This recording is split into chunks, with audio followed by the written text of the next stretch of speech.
Well, maybe it's about time to get started here. Thanks everybody for joining us here this afternoon for the kickoff of our new webinar series called New Era, New Opportunities, Making Medicaid Work for You. We're really excited to have you join us. Really glad you made the time and hope to be able to see you over the next few weeks as we really work through lots of different aspects of what it means to be a Medicaid provider in Kansas. So welcome everybody. My name is Tanya Dorf-Bruner. I'm the Executive Director at Oral Health Kansas. I'm going to introduce some of my colleagues here in a minute, but first I'll just get us started with some logistics. I think that's a good place to start. First of all, we are going to be, it's about a 30-minute webinar, so we're going to try to take as little of your time as possible, but share as much information as we can. So throughout the presentation this afternoon, encourage you to use the question and answer box to post questions. Post them as whenever they occur to you. We're going to get to as many questions as we can by the end. I will say too, we're going to capture all the questions and we'll put together like a frequently asked questions document to share with others and to share with you after the fact. So even if we don't get to your question, I promise we will get you an answer out there. If you do run into any problems this afternoon, you're welcome to use the chat to put any questions or technical assistance problems you have. You're also most welcome to just email us, and you've got the email address on your screen. I'm excited to say too, we'll be able to offer 3.5 dental CEs for participating in this webinar series. That means it's about half an hour for each week of the 7-week series. If you do need CEs, we ask you to put your name and your email address in the chat. That way we'll know that we need to be tracking and getting that certificate to you, and that will be sent out at the end of the series. I think that might be it for logistics. So let's move on to actually getting us started today. I want to talk just a little bit as we get started here about what our Pathways to Oral Health is. Pathways to Oral Health is an initiative spurred by Oral Health Kansas, but we've got many, many partners, and I'll show you that here in a second. Our overall goals through this initiative are to support dental professionals in becoming and being successful Medicaid providers, to provide a variety of educational programming for people with disabilities and for dental providers, and then to share and improve communication tools to help break down any communication barriers, especially between people with disabilities and dental offices. It can be a really challenging thing to be able to try to communicate needs. And so we've got an interesting communication tool called My Dental Care Passport that we will be talking about towards the end. Let me show you then our partners. This is just a kind of a quick graphic. I'm certainly not going to go around that little circle and read everybody out, but you can kind of see a lot of the statewide and even national organizations that are involved in this Pathways to Oral Health program. You can see all of the Medicaid managed care organizations, of course, the Kansas Dental Association, Community Care Network of Kansas, several universities, so lots and lots of organizations there. I'm most proud, though, to say today that we are co-sponsoring this webinar series with the Kansas Dental Association. It's also, I want to say, the whole initiative, the Pathways to Oral Health initiative, is funded by the Kansas Department of Health and Environment through their Division of Healthcare Finance and an ARPA grant. But Kevin, I think I'll turn it over to you for a minute if you want to introduce yourself and share any welcoming remarks.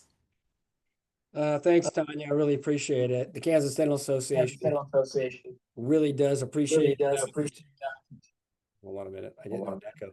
Really does appreciate the opportunity to be part of this webinar series and to help by providing the CE credit for the dental hygienists and the dentists that might be in the audience today. So it's been a fantastic project. I think we've enjoyed partnering and trying to increase the access to care for Medicaid and the CanCare system, both for special needs patients and just regular patients that are in CanCare, right? By trying to get more dentists involved in dental offices. So thank you very much for being here, and I look forward to learning along with you all. Thanks, Kevin, and thanks again for being our partner on this project. I'll just introduce you kind of virtually here to the rest of the Oral Health Kansas team as well. Again, I won't read all this to you because you can see all that. And we will, by the way, be sharing a recording of this webinar and all the slides. So you'll have all of that. We hope to have that up on our website by the end of the week. But you can see this is our whole staff team. We are all here to help with anything you might need. If we don't know the answer to a question, we probably know how to find the answer. And so that's our commitment to you. But you'll be hearing the most this afternoon from Brian Thompson and from me, but just wanted to have you have a chance there to see the whole team here. So again, welcome. This is the first in our 7-part series. Today, we're going to be talking about Medicaid dental care regarding new rates and better coverage that is available. And with that, I'm going to share what the agenda is. And as we get ready to start, I'm actually going to launch a poll, if I can find where it went. There it is. Because we want to get a sense of who all is here today. And if you already are a Medicaid provider. So just, it should pop up on your screen there. If you're a Medicaid provider already, if you don't work in a dental office, that's okay too. We're just curious who all is in the room today. Give everybody a minute or two to respond there.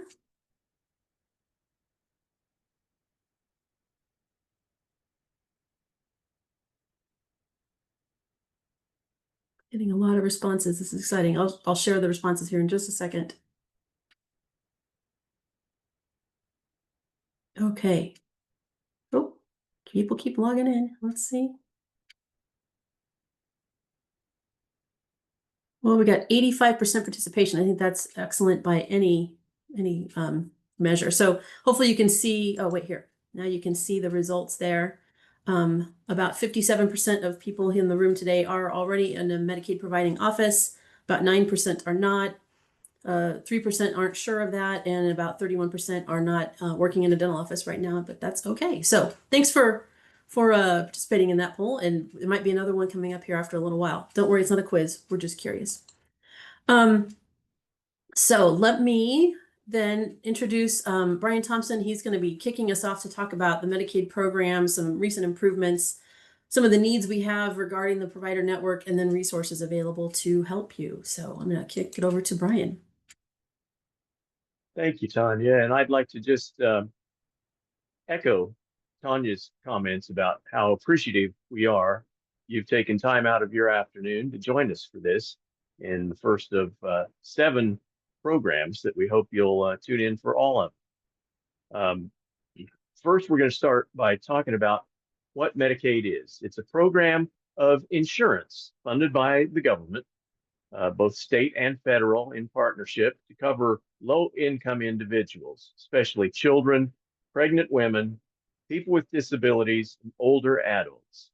There are about 415,000 Kansans covered by Medicaid. Children have had access to dental care through the program since its inception in 1965. However, adults have struggled to get coverage until very recently. Next slide, please. The Kansas Medicaid program switched to managed care in 2013. What that means is there's a flat payment that's given to an insurance company who is then responsible to provide all of the care you need as a CanCare beneficiary. There are 3 managed care companies, that's what we call MCOs, that are in the program right now. They are Healthy Blue, Sunflower Health Plan, and United Healthcare. The member gets to choose which MCO to join, and dental providers are allowed to choose which MCOs they want to contract with. Next slide, please.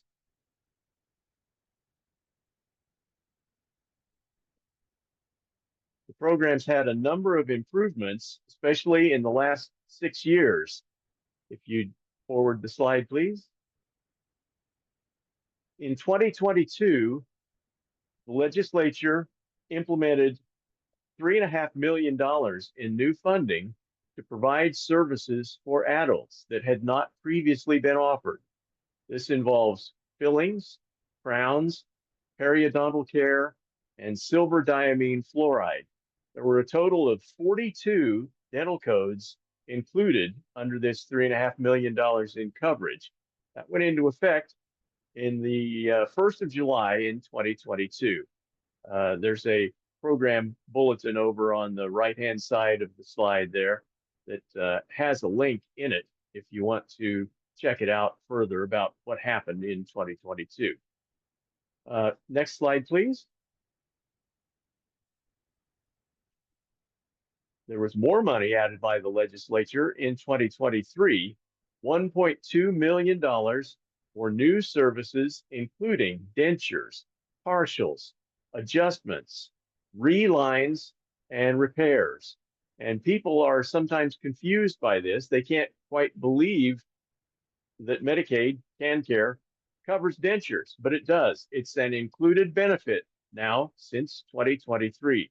There are 38 dental codes included, all of them pertaining to dentures in one way or another. It does require prior authorization, such as a treatment plan and radiographs, but that coverage went into effect July 1st, 2023. Next slide, please. In 2024, the legislature put up another $4.8 million for dental care. This now included exams, cleanings, radiographs, oral hygiene counseling, nutritional counseling, tobacco counseling. This is what's considered preventive care, which had not previously been included in the coverage. A total of 25 dental codes are covered under that package, which went into effect 1st of July, 2024. And then this year, we had even more coverage. $10 million was approved this year for dental rate increases. This was to try and remedy the problem that the Medicaid coverage rates, reimbursement rates, were simply far too low, below the commercial rates. So 152 dental codes got increases, and these generally included 50% increases for exams, 35% for cleaning, scaling, and root planing, 20% x-rays and composite fillings, and all the other codes went up 10%. This went into effect July 1st of 2025. Next slide, please. Here's some examples of what the coverage looks like now. You can see on the top line there, D0120, periodic oral evaluation. 2426 was the old rate. Now it's 3639. If you do the math, that's 50%. Oral evaluation went up from 3074 to 4611. And you can go down the list there and see for yourself how things have changed and how it basically follows that formula that we just told you about for how the money was distributed. And I might add that the money was distributed based on a survey that was done by Oral Health Kansas and the Kansas Dental Association to ask providers what they felt would be the dental codes that would most benefit from a rate increase. And so this structure that we showed you earlier is exactly what the dentists said they wanted. KDHE, the Kansas Department of Health and Environment, followed the recommendations that were based on that survey in structuring the new rates. Next slide, please. You can kind of see the progression on this slide from managed care to the preventive and diagnostic services, the dental coverage being extended to adults, and then dentures, and then preventive for adults. And this year, there's dental and sedation dentistry rate increases. We've had $27.4 million added to the Kansas Medicaid dental program over the last 6 years. And that is, in fact, historic for Kansas. Next slide, please. The $10 million this year for dental services is the largest investment in the Kansas Medicaid rates in decades. And it drew some news coverage around the state, as you can see on the left there. Next slide, please. The need is great. This is a map of the counties in Kansas, and it shows how many dentists are enrolled in Medicaid in each of those counties. The zeros are in red. And as you can see, Western Kansas has a lot of zeros. There are quite a few in Southeast Kansas, East Central Kansas, North Central Kansas, South Central Kansas, pretty much all over the state. We have counties where there is no dentist who currently accepts Medicaid. We're trying to change that. The provider network is rather narrow. As you can see, 26% of the dentists in Kansas are enrolled as Medicaid providers, but only 19% saw 10 or more Medicaid members. And when you get down to adults, only 12% saw 10 or more members. Now, some people argue that it should be up to the safety net clinics, the federally qualified healthcare centers, to provide the dental services for people who use Medicaid as their insurance.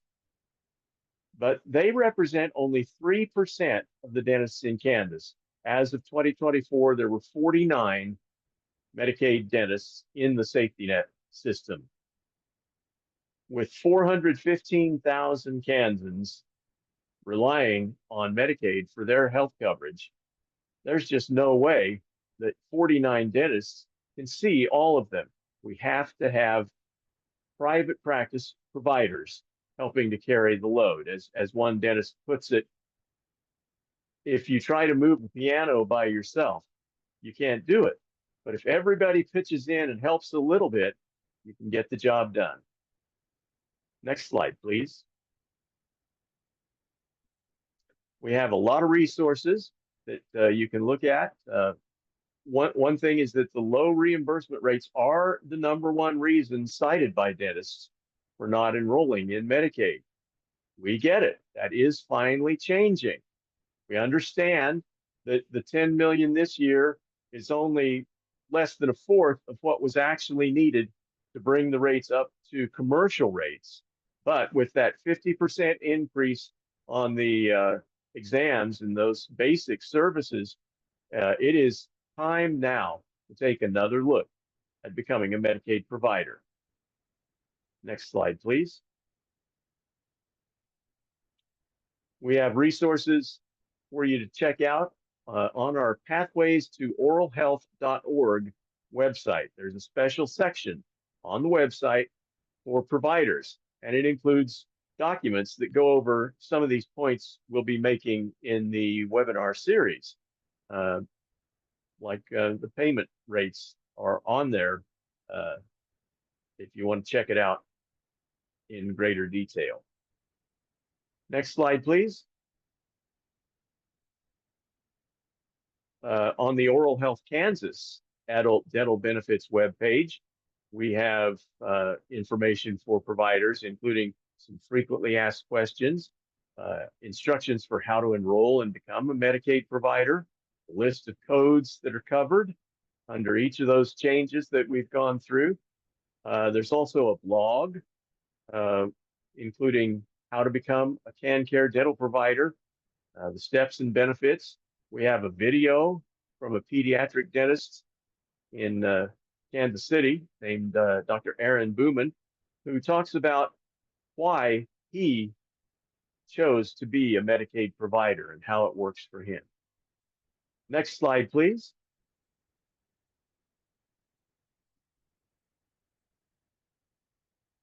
I'm here to help.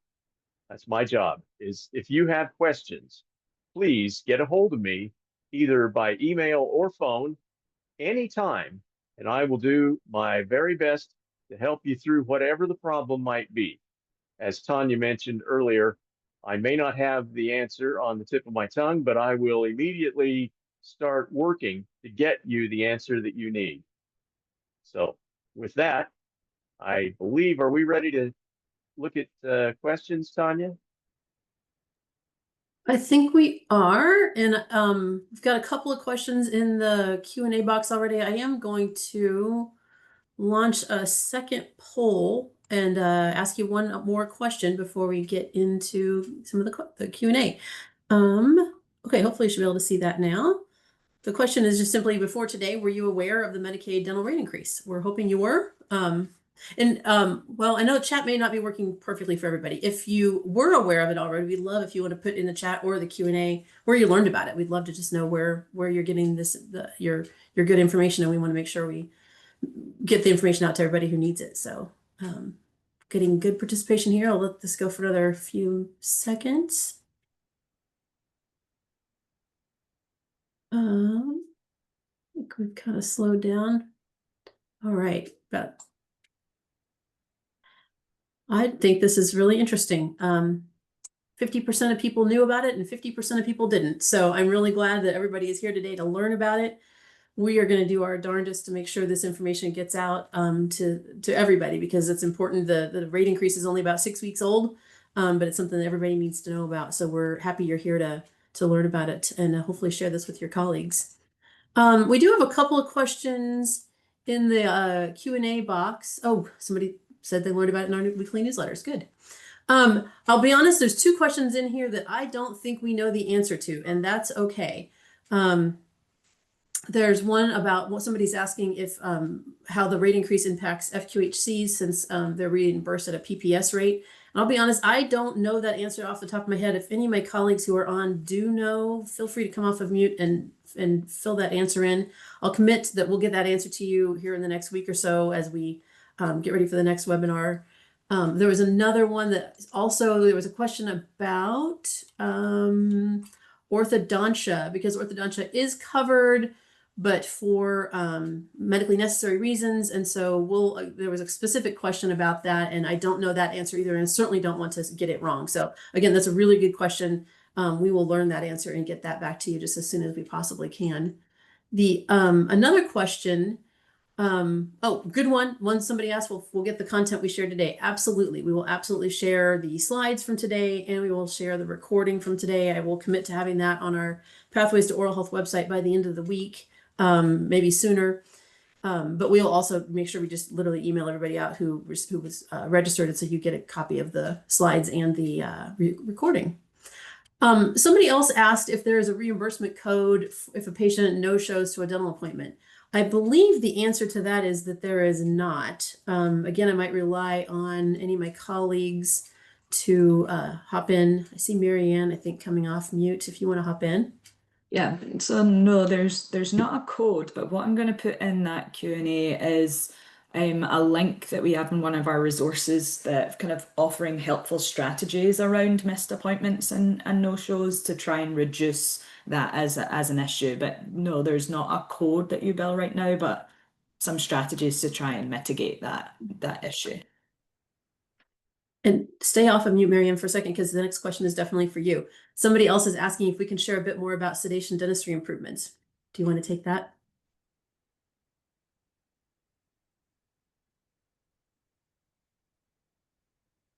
I can, in pieces. So yeah, as we know that sedation dentistry was and still continues to be an issue, particularly for individuals with disabilities, and it's something that we hear from the consumers side as well.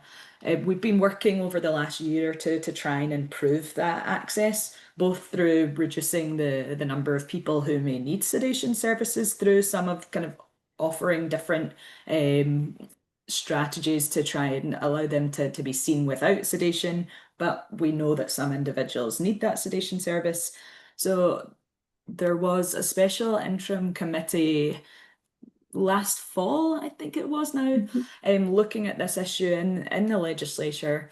There has been a code introduced for in-hospital sedation. I know that trying to get hospital time is a struggle for many providers, and that was often that the hospitals wouldn't want to prioritize dental visits because they don't get great reimbursement. So there is now a code, GO330, over the last couple of years that was introduced. That's a hospital code.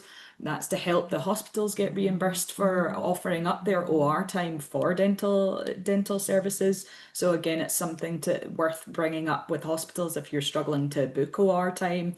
There is now a code. You can get reimbursed for this. for the hospitals. Again, with in-office sedation, we are working with the third-party sedation providers to try and improve that as well. So they're again helping with the reimbursement rates there. So you have a third-party CRNA come in and can help with the sedation piece itself. And Tanya, anything else that I'm missing? I can't think of anything else. I think you've covered that. Yeah, thank you. Yeah. These are great questions. And I should have introduced, this is Dr. Marian Lynch-Small. She's our Medicaid projects manager and has been leading a lot of our work around trying to improve sedation, dental care access, and just dental care access in general for people, anybody with Medicaid coverage. Lots of great questions. I've got a few kind of wrap up things I can share, but do keep those the messages coming. And like I said, we will, some of the questions we don't know the answer to, I'm happy to have the question because that helps us get better and learn more. And we're going to be researching those questions and getting answers to you. So I do want to preview another webinar series that's coming up here in a couple of weeks. It's going to start. This is something, it's actually a reprise from a similar series that we did back in 2023. We are partnering with the University of Kansas Medical Center on a Project Echo series that's all about helping dental teams feel more confident in providing dental care for people with disabilities. There's some information there on the screen, and we'll send this all out to you so you have it. It's a Project Echo model is pretty neat. It's you'll have a didactic learning. Somebody will do a kind of a lecture about a different topic every week, and then there'll be a case study that'll be analyzed every week. So there's going to be lots of great interaction and discussion. So would encourage you to take part in that. That also has KU is a ADA cert provider as the KDA is, and there'll be CEs available for that. So I'd encourage you to check that out.